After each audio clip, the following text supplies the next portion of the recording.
नमस्कार दोस्तों, welcome to study IQ IAS। My name is Chand Kuba. और दोस्तों आज हम बात करने वाले हैं एक बहुत ही इंपॉर्टेंट एथिकल इशू की, जो कि एथिकल इशू होने के साथ साथ एक इंपॉर्टेंट लीगल और साइकोलॉजिकल इशू भी है। हाल ही में हमने देखा कि हमारे इंडियन क्रिकेट टीम के एक इम्पॉर्टेंट और फेमस प्लेयर विराट कोहली के होटल रूम में एक व्यक्ति घुस जाते हैं और उनके होटल रूम की एक वीडियो बनाकर वायरल कर देते हैं, जिससे आहत होकर विराट कोहली ने एक संदेश भी लिखा जो कि काफ़ी ज़्यादा क्रिटिकल था, ऐसे फैंस के अगेंस्ट था। आज के अपने इस सेशन में हम चर्चा करेंगे कि आखिरकार एक राइट टू प्रिवेसी, जो कि एक फंडामेंटल राइट है, जस्टिस के.एस. पुट्टास्वामी की जजमेंट में ऑनरेबल सुप्रीम कोर्ट ये डिक्लेयर कर चुके हैं कि it is a fundamental right. आखिरकार सेलिब्रिटीज़ के पास ये राइट टू प्रिवेसी किस हद तक अवेलेबल होता है, और अगर फैंस या फिर पेपराजी एक हद से ज़्यादा इंट्रूड करते हैं सेलिब्रिटीज़ की लाइफ में, तो वो एथिकली एंड साइकोलॉजिकली कितना सही है, कितना गलत है, ये सारे पहलुओं पर आज हम चर्चा करेंगे। चलिए शुरुआत करते हैं आज के अपने इस सेशन से। लेकिन दोस्तों उससे पहले मैं आपको बताना चाहूँगा कि अगर आप 2024 के लिए यूपीएससी की तैयारी कर रहे हैं तो आपके पास एक अच्छी अपॉर्चुनिटी है। स्टडी IQ IAS अपना लाइव फाउंडेशन बैच, जो कि स्पेसिफिकली डिज़ाइन किया गया है 2024 की तैयारी करने वाले स्टूडेंट्स के लिए, लॉन्च कर रहा है और इसकी क्लासेस आने वाली 14 नवंबर से शुरू होने जा रही हैं। आपको करना क्या है, आप हमारी वेबसाइट पे जाकर या फिर हमारी ऐप पे जाकर इस बैच के लिए एनरोल कर सकते हैं। आप अगर चांद लाइव का ये कोड इस्तेमाल करते हैं दोस्तों, तो आपको इसमें हैवी डिस्काउंट भी मिल जाएगा। चलिए अब एक और इंपॉर्टेंट इन्फॉर्मेशन दे दूं मैं आपको कि आप मेरी सभी पीपीटीज चांद कुबा ऑफिशियल से जाकर डाउनलोड कर सकते हैं। ये एक टेलीग्राम चैनल है जिसको आप ज्वाइन कर सकते हैं। साथ ही में अगर आप मुझे मैसेज भेजना चाहें तो इन दोनों चैनल्स में आप मुझे मैसेज भेज सकते हैं। चलिए अब बात करते हैं बैकग्राउंड की। तो जैसे कि मैंने आपको बताया कि विराट कोहली, जो कि फॉर्मर इंडियन कैप्टन है इंडियन क्रिकेट टीम के, उनके होटल रूम में इंट्रूजन होता है। एक फैन, सो कॉल्ड फैन, उनके होटल रूम में घुसता है और होटल रूम की वीडियो बनाकर वायरल कर देता है, और उसका टाइटल भी था, that is king Kohli's hotel room.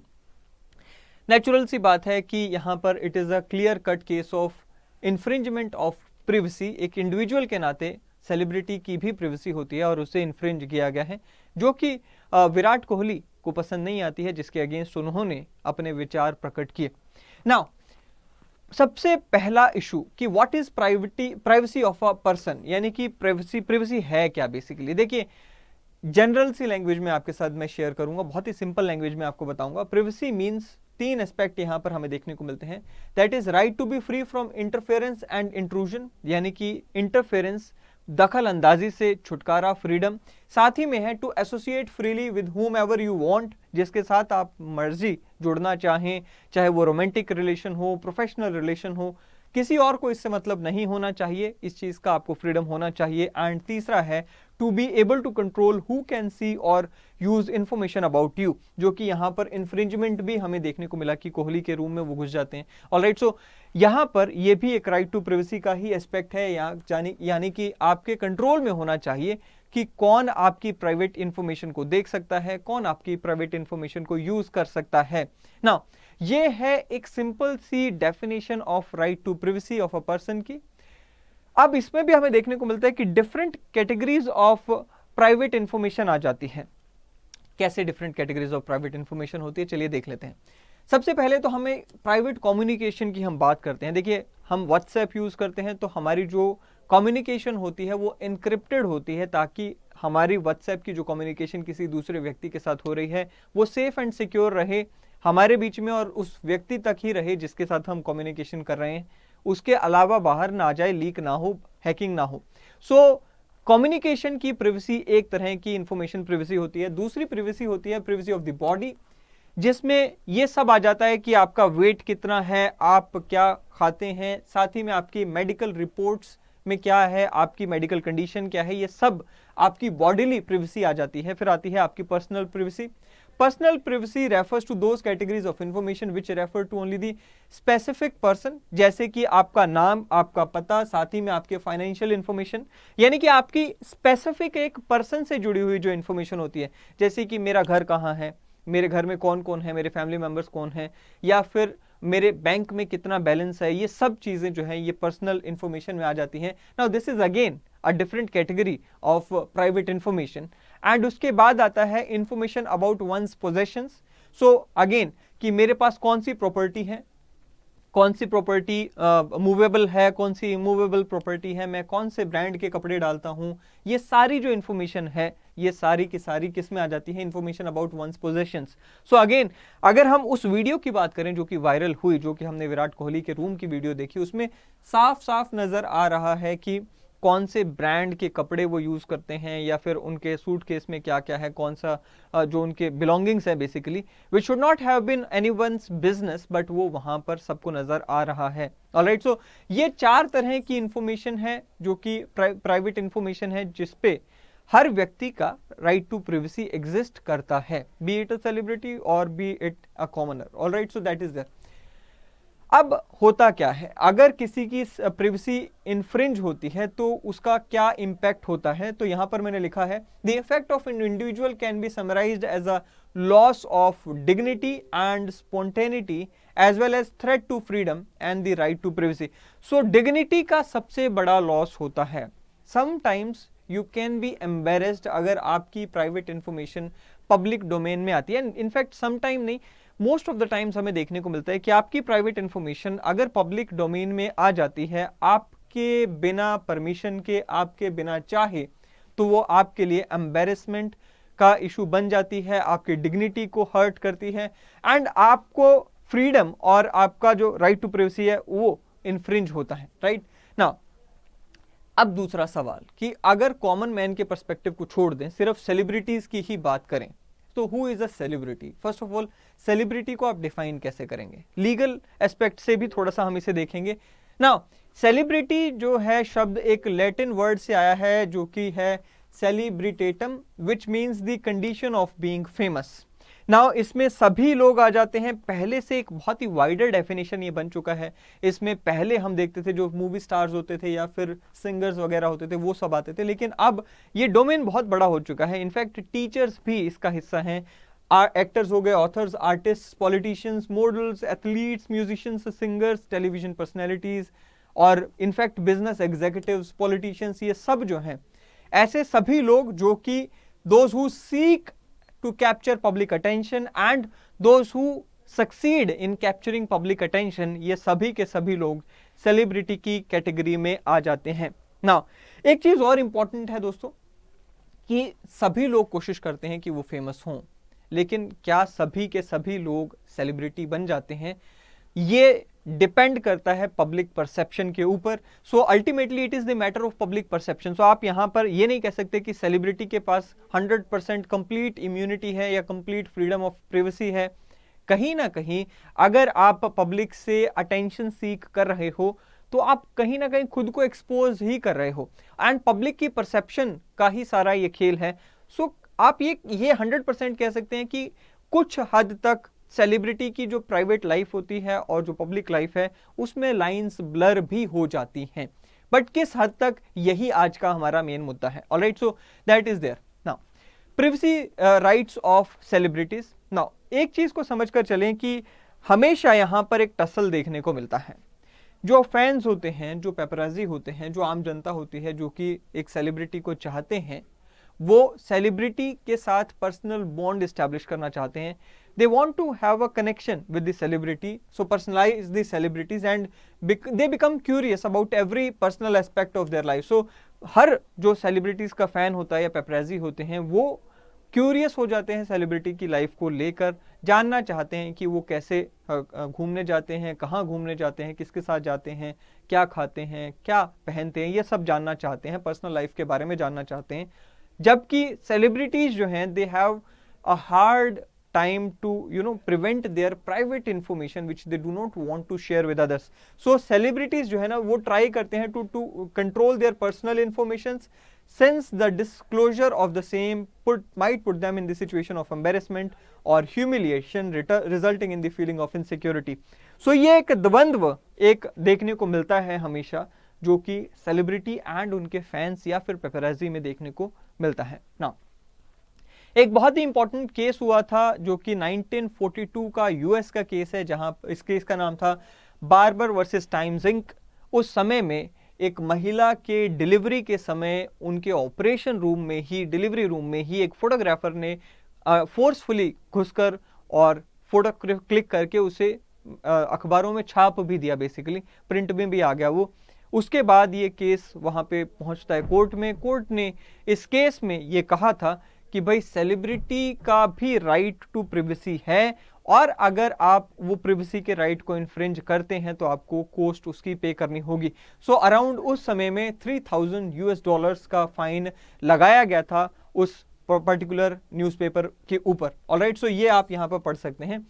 फिर आता है जी सेलिब्रिटी की प्रिवेसी को आखिरकार एज अ फिनोमिना हम कैसे डिफाइन करें। If you have to define the concept of celebrity privacy, यहां पे मैंने लिखा भी है that celebrity privacy refers to the right of celebrities and public figures to withhold the information they are unwilling to disclose to the public.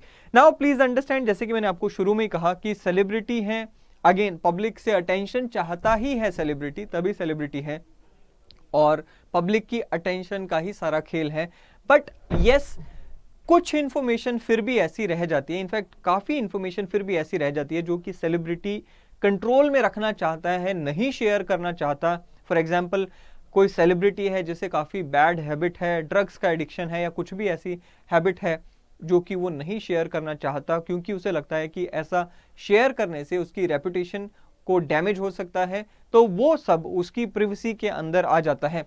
Now this often specifically pertains to the personal information which includes the address, family members amongst the other data for the personal identification. Now इसमें हर तरह की identification, चाहे वो sexual orientation हो या फिर आपके family members की इंफॉर्मेशन हो, आप कहाँ जा रहे हैं, कब जा रहे हैं, किसके साथ जा रहे हैं, ये सारी की सारी इंफॉर्मेशन आ जाती है पर्सनल डोमेन में। फिर आता है कि different forms of privacy of the general public, celebrity privacy is considered as the controlled privacy. Now एक और इंपॉर्टेंट कंसेप्ट यहां पर मुझे इंटरेस्टिंग कंसेप्ट आपके साथ शेयर करना है, और वो ये कि सेलिब्रिटीज की प्रिवेसी भी कंट्रोल्ड प्रिवेसी होती है। कैसे, चलिए जानते हैं। देखिए, अक्सर आपने देखा होगा कि अगर आप कहीं पे ट्रैवल कर रहे हैं, फॉर दैट मैटर आप एयरपोर्ट जाते हैं, आप ट्रैवल करते हैं, आप और हम आम जनता है, कोई फर्क नहीं पड़ना चाहिए किसी को कि मैंने क्या कपड़े, अगर डिसेंट हैं डेफिनेटली, तो कौन से ब्रांड के कपड़े डाले हैं, किस तरह से मैं जा रहा हूं, मेरे हाथ में क्या कैरी कर रहा हूं, आम जनता को इससे कोई फर्क नहीं पड़ता है। इसी तरह से अगर यहां पर कंपेयर करें सेलिब्रिटीज को, तो यहां पर ये आपकी प्राइवेट लाइफ है, लेकिन सेलिब्रिटीज की ये प्राइवेट लाइफ जो कि होनी चाहिए थी, अब वो कंट्रोल्ड प्रिवेसी है। यानी कि उन्हें ये अपना प्राइवेट एक्ट करते समय भी क्या करना पड़ता है, बहुत ही सोच समझकर चलना पड़ता है। So you have seen that कि उन्हें वहां पर अपने आप को मेंटेन करना पड़ता है, वहां पे अपना बिहेवियर, अपने कपड़े, अपना स्टाइल, सब कुछ मेंटेन करके चलना पड़ता है। अगेन, है तो वो उनका प्राइवेट एक्ट ही, बट यहां पर क्या हो गया, क्योंकि वो पब्लिक डोमेन में थोड़ा सा एक्सपोज हो रहे हैं, तो उनका जो प्राइवेट एक्ट अदरवाइज होना चाहिए था, जो कि एक आम नागरिक का होता है, वो उनका अब उतना प्राइवेट एक्ट नहीं रह गया। सो कंट्रोल्ड प्रिवेसी का कंसेप्ट यही है। क्या कहता है, celebrities are often controlled by the public exposure they receive and the need of maintaining positive professional images. So अगर वो प्राइवेट एक्ट भी परफॉर्म कर रहे हैं, तब भी उन्हें अपने इमेज कॉन्शियस होकर चलना पड़ता है, और प्राइवेट एक्ट करते समय भी उन्हें ध्यान रखना पड़ता है कि कहीं पब्लिक एक्सपोजर में थोड़ा सा भी वो आ जाते हैं तो उनकी इमेज बाहर जाएगी। This cause their private life to be controlled by the public. The boundary of privacy and the publicity of celebrities can become blurred as they most are always watched by fan, paparazzi and other potential stalkers. So again, private act करते समय भी बच्चों को school छोड़ने जाना हो, बच्चों के साथ बाहर गार्डन में घूमना हो, घर में ही अगर अपने गार्डन में भी घूम रहे हैं, तब भी वहां पर भी उन्हें डर सताता है। नाउ ये कंट्रोल्ड प्रिवेसी है। Controlled privacy means regulated privacy है, और काफी ज्यादा इसके ऊपर आपको रेगुलेट करना पड़ता है, कंट्रोल करना पड़ता है। आप प्रिवेसी को भी अच्छे से बेसिकली एंजॉय नहीं कर पाते हैं, जो कि आम जन की जिंदगी में हम देख सकते हैं। फिर आता है इंट्रूजन। इंट्रूजन बाय पेपराजी या फिर इंट्रूजन बाय फैंस, दोनों ही एक हद से ज्यादा खतरनाक है। पेपराजी कौन होते हैं? बेसिकली आपने देखा होगा कि कुछ फ्रीलांसर फोटोग्राफर्स होते हैं जो कि सेलिब्रिटीज़ की फ़ोटोज़ खींचते रहते हैं उनके घर के नीचे खड़े होकर, या किसी इवेंट के बाहर कहीं पर भी आते जाते, या फिर रोड पर चलते हुए वो अपने बच्चों के साथ जा रहे होते हैं तब भी फोटोज खींचते रहते हैं। एयरपोर्ट पे फोटो खींच लिया। सो ये जो होते हैं फ्रीलांसर्स होते हैं, फोटोज खींचते हैं और ये इन फोटोज को कमर्शियली यूज करते हैं, इन्हें सेल करते हैं ना। इसको बोलते हैं पेपरेजी, राइट। सो इनके द्वारा कई सारी ऐसी टेक्निक्स का यूज किया जाता है to click the photographs of the celebrities, जो कि कई बार एथिकल कंसेप्ट से या एथिकल या मॉरल दायरे से काफी बाहर चला जाता है। इसमें खास करके आ जाता है स्टॉकिंग।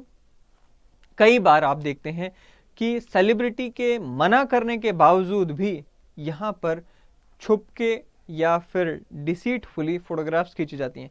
फॉर एग्जाम्पल, कई बार हम देखते हैं कि सेलिब्रिटीज अपने नए जन्मे बच्चों को लेकर निकलते हैं, अभी पैदा हुए बच्चों को निकलते हैं लेकर, और वो नहीं चाहते कि उनके बच्चे को पब्लिक में या लाइमलाइट में आने दिया जाए, बट स्टिल स्टॉकिंग होती है हॉस्पिटल्स में या फिर बाहर सोसाइटी के गेट पर, एंड सेलिब्रिटी के मना करने के बाद भी उनके बच्चों की फोटो खींची जाती है। सो ये कहीं ना कहीं अनएथिकल हो जाता है। कई सारे पेपराजी हम देखते भी हैं कि अगर सेलिब्रिटी ने मना कर दिया तो वो चले जाते हैं, बट कई यहां से नहीं जाते हैं। सो एक ये प्रॉब्लम है। दूसरा क्या है, अगेन कई बार ये स्टॉकिंग की जो टेक्निक है ये हार्मफुल भी साबित हुई है। इनफैक्ट हम सब जानते हैं कि Princess of Wales, Princess Diana की डेथ एक एक्सीडेंट में हुई थी। अब वहां पर ऐसा कई विटनेसेस का बताया जाता है कि उन्होंने कहा कि जब प्रिंसेस डायना की गाड़ी का एक्सीडेंट भी हो गया तो कुछ पेपराजी ऐसे थे जो गाड़ी के ऊपर, मलबे के ऊपर ही चढ़ गए और वहीं से उनकी फोटोग्राफ्स क्लिक करना शुरू कर देते हैं। और कुछ का ये भी कहना है कि प्रिंसेस डायना की गाड़ी इतनी जल्दी में चलाई भी इसीलिए जा रही थी क्योंकि she was being chased by paparazzi. So ये उनकी डेथ का एक बहुत ही बड़ा पोटेंशियल कारण था। सो ये कई बार जो है यहां पर इंट्रूजन और हार्मफुल भी होती है for the life of the celebrity being chased now. लेकिन इसका मतलब ये नहीं है कि पेपराजी कंप्लीटली नेगेटिव रोल में ही आप उन्हें देखेंगे। कई सारे इनके पॉजिटिव एस्पेक्ट्स भी हैं। इनफैक्ट कई सारी सेलिब्रिटीज चाहती हैं कि paparazzi, in fact most of the celebrities चाहती हैं कि पेपराजी की अटेंशन उन्हें मिले, ना भी मिले तब भी दिक्कत हो जाती है भाई। सो यहाँ पर बैलेंस का होना जरूरी है। इनफैक्ट कुछ स्कॉलर्स का ऐसा कहना भी है, इनफैक्ट स्कॉलर है एंड्रयू मेंडलसन, उनका ऐसा कहना है कि पेपराजी एक इंपॉर्टेंट रोल भी प्ले करते हैं क्योंकि वो कुछ ऐसी इंफॉर्मेशन जनता तक लेकर, क्योंकि अगेन उनका कहना है कि देखिए भाई, सेलिब्रिटी जो है वो काफी ज्यादा इन्फ्लुएंशियल होते हैं, इकोनॉमिकली भी, साइकोलॉजिकली भी।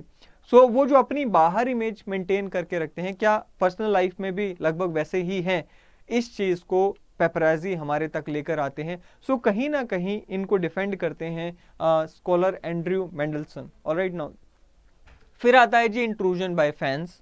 अब फैंस की इंट्रूजन किस हद तक हो जाती है वो हम देखेंगे। Now please understand, for fans अब क्या होता है फैंस के केस में कि जो फैन होते हैं they put much higher emotional investment to create an individual bond with the celebrities which give them pleasure and sense of satisfaction। No, natural सी बात है, आपको भी कोई पर्सनैलिटी पसंद होगा, कोई पॉलिटिकल लीडर पसंद होगा या टीवी एक्टर पसंद होगा, कोई तो पसंद होता ही है। इनफैक्ट टीचर्स भी कई सारे फैंस देखते हैं कि yes they are there, right. So अब हर फैन का ये उद्देश्य होता है या मन में इच्छा होती है कि उन जो भी जिसको वो पसंद करते हैं, जिस सेलिब्रिटी को वो पसंद करते हैं, उसके साथ उनका पर्सनल बॉन्ड हो और इससे उनको एक सेटिस्फेक्शन मिलती है। Fans try to become physically and mentally closer to their idols by attending concerts, movies and fan meetings. The term stalking also exist with fan in an extreme circumstances. Fans may be obsessed with the celebrities and invade their privacy also। so जैसे कि हमने अभी इस case में भी देखा, विराट कोहली के case में भी देखा। so एक्सट्रीम सर्कमस्टांसेस में दिक्कत आ ही जाती है। कैसे, चलिए समझते हैं। नाउ यहां पर एक स्कॉलर हैं जेंस हॉफमैन, उन्होंने कहा है कि it results again extreme behaviour of the fans result in pathological fixation. Pathological fixation को समझने के लिए आपको फैन मूवी समझनी होगी, जो कि शाहरुख खान की मूवी आई थी। किस तरह से वो एक एक्टर के डबल दिखाई देते हैं, खुद ही के एक्टर के डबल दिखाई देते हैं और उनको उससे इतनी ज़्यादा यहाँ पे बॉन्डिंग हो जाती है, बाद में वो बॉन्डिंग नेगेटिविटी में भी बदल जाती है। कि वो उन्हें खत्म भी करना चाहते हैं। सो ये एक पैथोलॉजिकल फिक्सेशन आप इसे कह देते हैं, जहां पर हमें देखने को मिलता है कि a fan exhibiting this can believe that there is a special connection. Fans को ये लगना शुरू हो जाता है कि भाई मेरा और जिस सेलिब्रिटी को मैं पसंद करता हूं, हम दोनों के बीच में एक स्पेशल बॉन्ड है, एक स्पेशल कनेक्शन है, और उस कनेक्शन के चक्कर में जो कि एक्चुअल में फील हो रहा होता है सिर्फ फैन को, नहीं होता है दरअसल में, और सेलिब्रिटी को पता भी नहीं होता उसके बारे में, और उस स्पेशल कनेक्शन की फीलिंग के चक्कर में जो फैन है वो एक्सट्रीम यहां पर कंडीशंस में चला जाता है। Alright, so that is there. So ऐसे में क्या होता है कि अगर सेलिब्रिटी से आपको कोई रिस्पॉन्स नहीं मिलता है तो आप यहाँ पे अनसेटिस्फाइड फील करते हो, एंड साथ ही में यहाँ पर आपका फिर डिसअपॉइंटमेंट होता है, रिसेंटमेंट तक आ जाता है, जो कि फैन मूवी में हमने देखा भी कि रिसेंटमेंट आनी शुरू हो जाती है, आपके मन में गुस्सा आना शुरू हो जाता है कि I give him so much care, I give her so much care and affection and time, so उसके बाद भी मुझे उधर से कुछ नहीं मिल रहा। सो उस तरह की यहाँ पर फिनोमिना हमें देखने को मिलता है। ये एक्सट्रीम फैंस केवल इंडिया में ही नहीं बल्कि वर्ल्ड ओवर हमें देखने को मिलते हैं, और कोरिया में तो एक स्पेसिफिक टर्म भी इसके लिए यूज की गई है, ससेंग फैंस इनको कहा जाता है। Sasaeng fans means what? Private life fans, ऐसे फैंस जो कि सेलिब्रिटीज की प्राइवेट लाइफ को लेकर काफी ज्यादा ऑब्सेसिव हो जाते हैं। एक रिपोर्ट भी यहाँ पर आई थी, एक पूरी की पूरी स्टडी कंडक्ट की गई थी 2 स्कॉलर्स के द्वारा, William Patrick and Samantha Jiang के द्वारा, ऑन दिस कंसेप्ट और फिनोमिना ऑफ ससेंग फैंस, जहां पर उन्होंने कहा था कि खास करके जहां पर ये स्टडी कंडक्ट की गई थी वहां की जो टीनेज गर्ल्स हैं, जो जिनकी एज 13 से लेकर 22 वर्ष के बीच में है, वो इस कैटेगरी में सबसे ज्यादा आती हैं, और उनका स्टॉकिंग बिहेवियर सबसे ज्यादा एक्सट्रीम होता है। यहां तक कि हिडन कैमरास आइडल्स के घरों में, chasing idols, car at speed, stealing personal things from idols rooms, ये सारी एक्टिविटीज इंक्लूड होती हैं। अब यही जो एक दीवानापन है, या फिर आप कहें कि यही एक्सट्रीम बिहेवियर है टेक्निकली, ये और ज्यादा जब एक्सट्रीम हो जाता है तो वो बदल जाता है सेलिब्रिटी वर्शिप सिंड्रोम में, जो कि उससे भी ज्यादा एडिक्टिव ऑब्सेसिव डिसऑर्डर है, और एडिक्टिव ऑब्सेसिव बिहेवियर है, इन विच person becomes overly involved with the details of celebrities personal and professional life, कि वो हर गैर कानूनी काम करने के लिए भी राजी हो जाते हैं, रेडी हो जाते हैं। सो आप देख रहे हैं कि किस तरह से आप हर जगह पर एक फैन का भी एक ग्राफ देखते हैं, और कहीं ना कहीं वो ग्राफ यहां पर जाकर सेलिब्रिटी वर्शिप सिंड्रोम में जब बदल जाता है तो आप अपनी लिमिट को काफी पीछे ही छोड़ आए हैं और काफी आगे लिमिट से बढ़ चुके हैं। ये साइकोलॉजिकल फिनोमिना भी है, इलीगल भी है, and naturally and definitely immoral and unethical भी है। अब सवाल उठता है कि किस तरह से अनएथिकल या फिर इमोरल है, चलिए देख लेते हैं। सो कई सारे, again this is the last point, कि कई सारे हमें देखने को मिलता है कि एथिकल इश्यूज यहाँ इन्वॉल्व हो जाते हैं जब आप अपनी लिमिट से काफी आगे बढ़ जाते हो, फैन एज अ फैन अपनी लिमिट से काफी आगे बढ़ जाते हो। क्या? सबसे पहले तो it is extreme selfish in nature, जहां पर आप एक्सट्रीम सेल्फिश हो जाते हो, सिर्फ अपना सोच रहे हो, जिसको आप पसंद करते हो, जिसके लिए आप दीवाने हैं, उसके बारे में आप सोच ही नहीं रहे, उसकी प्रिवेसी की रिस्पेक्ट नहीं कर रहे, you are very much disrespectful to that personality, and अपने बारे में आप एक्सट्रीमली सेल्फिश होने के साथ साथ एक्सट्रीमली ऑब्सेसिव भी हो। ऑलराइट, सो आप अपनी नीड्स को लेकर काफी ज्यादा क्या हो, एक्सट्रीमली ऑब्सेसिव हो उन्हें पूरा करने को लेकर। फिर आता है disrespect to the individuality of the other, आप सामने वाले की इंडिविजुअलिटी को, सामने वाले की पर्सनैलिटी को, सामने वाले की प्राइवेसी को डिसरिगार्ड कर रहे हो, डिसरिस्पेक्ट कर रहे हो, which is again unethical in nature. आप ओवर इंडल्जेंस में जा रहे हो। ओवर इंडल्जेंस का मतलब क्या होता है कि अपने मन की हर नीड को फुलफिल करना, even if it is against the law, even if it is against the morality, उसको बोल देते हैं over indulgence. Alright, so for example कोई एडिक्ट जो होता है वो ओवर इंडल्जेंस में चला जाता है। अगर कोई लेट्स से शराब पीने का आदी है, लिकर का एडिक्ट है, तो वो एक लिमिट से ज्यादा फिर एडिक्शन में बह जाता है, जीरो सेल्फ कंट्रोल हो जाता है, वो ओवर इंडल्जेंस हो जाती है। नो सेल्फ कंट्रोल, नेचुरल सी बात है, आप किसी के कमरे में घुस रहे हो, इससे ज़्यादा सेल्फ कंट्रोल कौन लूज करेगा। फिर ओवर इंटेलिजेंस तो खैर हो ही गया। एंड फिर आता है इम्प्रूडेंस। इम्प्रूडेंस मीन्स व्हाट, कि आप अपना विवेक शक्ति भी खोज जाते हो, सही और गलत का वो दायरा भूल जाते हो, सही और गलत का जो मीनिंग है वो भूल जाते हो। ऐसे में सबसे ज़्यादा ज़रूरी होता है इग्नोरेंस से बाहर आना और कॉन्शियस होना अपने एक्शंस को लेकर। और जैसे कि हम ऑलरेडी कहते भी हैं, एथिक्स में भी कहते हैं कि हमें if we cannot allow something to be done to us, we cannot do the same thing to others। so यहाँ पर वो भी हमें यहाँ पर रियलाइज करने की ज़रूरत होती है।